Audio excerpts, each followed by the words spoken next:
जोंनि गेलेग्रा फोथारावहाय फैनो थाखाय गुरै खावलायदों। पानेरि दख'रा दुलाराय बर' फरायसा आफाद आरो पानेरि रिजनेल स्पर्टस एस'सिएशननि बानजायनायाव बड'लेण्ड मुंख्लं गोसोखां जोलुर बादायनाय 2022नि बे जागायदों।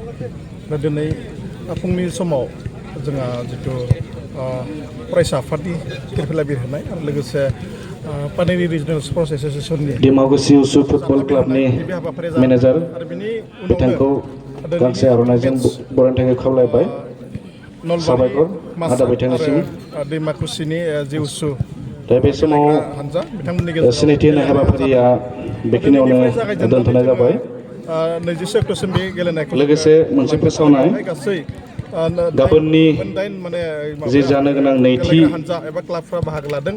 दा जों आसा खालामदों जोलुर बे गेलेनायनि गेजेरजों गेलेनाय जे गोलाव बेयाव मोनसे बाहागो लागोन सोमावसारनायाव मुंख्लं जानाय गावनि जे खैराबारिनि बिथांमोननि जे आदर्श ओंख्रिमा एफसि खैराबारिनि ओंख्रिमा एफसि जोंनि ओनसोलनि गासै बिनि हेंथायै गेलेगोन मोनसे गोथाङै फोथांनानै जों लाखिनो हागोन। पानेरि हालामनि पानेरि ओनसोलाव गारनागुगुर एफसि मोनसे जे थासारि जे मोनसे थुलुंगा बेखौ जोङो होनो नाजानाय जादों। बेनि गेजेरजों जोंनि ओनसोलनि जे गेलेगिरि गाबोनो थिग 2:30 जानाय लोगो लोगोनो जों जोंनि गेलेनायखौ जों जागायगोन। बेनिखायनो रायजो राजा जोलुर गेलेनायखौ नायनो मोजां मोनग्रा गासैखौबो गाबोनबो बेबायदिनो मदद होफैनो थाखाय गुरै खावलायबाय।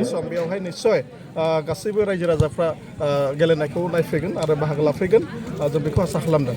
मुंख्लं नखरफोरनि थाखाय माबायदि थांखि लादों? दा बेवहाय जोङो दा बे समाव आङो थांनाय जि गोलाव मोनसे फंबाय मैद्रुमसा बर'खौ निफ्राय दोंसे मेथाइ खननो थाखाय गुरै खावलायबाय। जोहोलावजो बिथांमोना बिथांनि ट्रेकआ जुदि रेडि दङब्ला मोनसे हारिनि थाखाय बिथांखौ थाबैनो जिउनि मोनसे दोंसे मेथाइ खननो थाखाय गुरै खावलायबाय।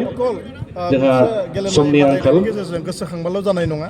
जों खावलायदों बिथांमोननि जि मोनसे उद्देश्य बा जि मोनसे प्राप्य बिथांमोननि जि मोनसे न'खरनि बिथांमोना मोननांगौ बे बेलायाव दिनैनि बिथांमोननि जे जिउमानि जि मोनसे होलांनाय हारिनि थाखाय बावसोमनाय बेनि जिखिनि मोननांगौ बा बिथांमोननि थाखाय जे सरकारनि मोनसे दायित्व बेखौ मावनांगौ बेखौ जोङो न'खर हिसाबै जों खावलायदों। बाजाज कम्पानिनि गुबुन गुबुन रोखोमनि बाइक सालायनो मोजां मोनग्राफोरनि थाखाय मोनसे गोजोनथाव खौरां। ब्रह्म अट'मबाइल्स एबा बाजाज श'रुमआ लाबोदों नोंथांनो दुर्गा फुजानि स्पेशल अफार। ब्रह्म अट'मबाइल्स एबा बाजाज श'रुमआ उदालगुरि जिल्ला रौता सारियालियाव दं।